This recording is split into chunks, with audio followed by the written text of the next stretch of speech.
রাত শেষ হয়ে সকাল আরম্ভ হলেই জীবনের কাজ আরম্ভ হয়ে যায়। মেয়ে মানুষের যে কতটা টেনশন, সকালের কাজ করতে হবে, খাবার দাবার বানাতে হবে।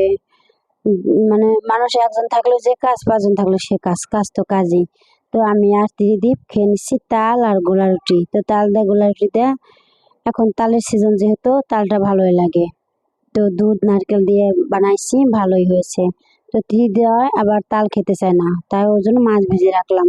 ভাবলাম আজ সময় আছে তাহলে ফ্রিজ পরিষ্কার করে রাখি। তো অনেক দিন হলো যেহেতু ফ্রিজ পরিষ্কার করি না, আর সময় পেলাম ফ্রিজ পরিষ্কার করে নিলাম। ফ্রিজ পরিষ্কার করে পাওয়ারটা বাড়িয়ে দিয়ে চলে এলাম মুরগি কাটতে। তো আজ মুরগি রান্না করব। তো যে মুরগি কেটে নিচ্ছি, মুরগি কেটে ধুতে চলে এলাম। তো মুরগিটা কিন্তু গরম জল দিয়ে ধুয়ে নিচ্ছি।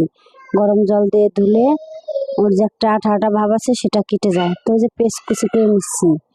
তো পেস্ট কুচি করে যে ব্লেন্ডারে ফেটে নিয়ে এলাম। তো মশলাগুলো এখন ভেজে নিচ্ছি।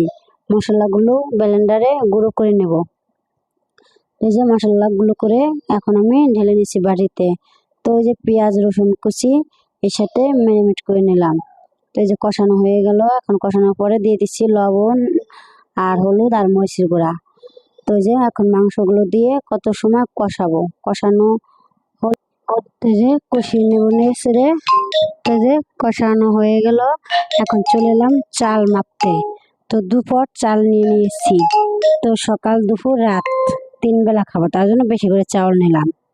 তো যে চাউলটা ধুয়ে এখন আমি বসিয়ে দিচ্ছি রাইস কুকারে।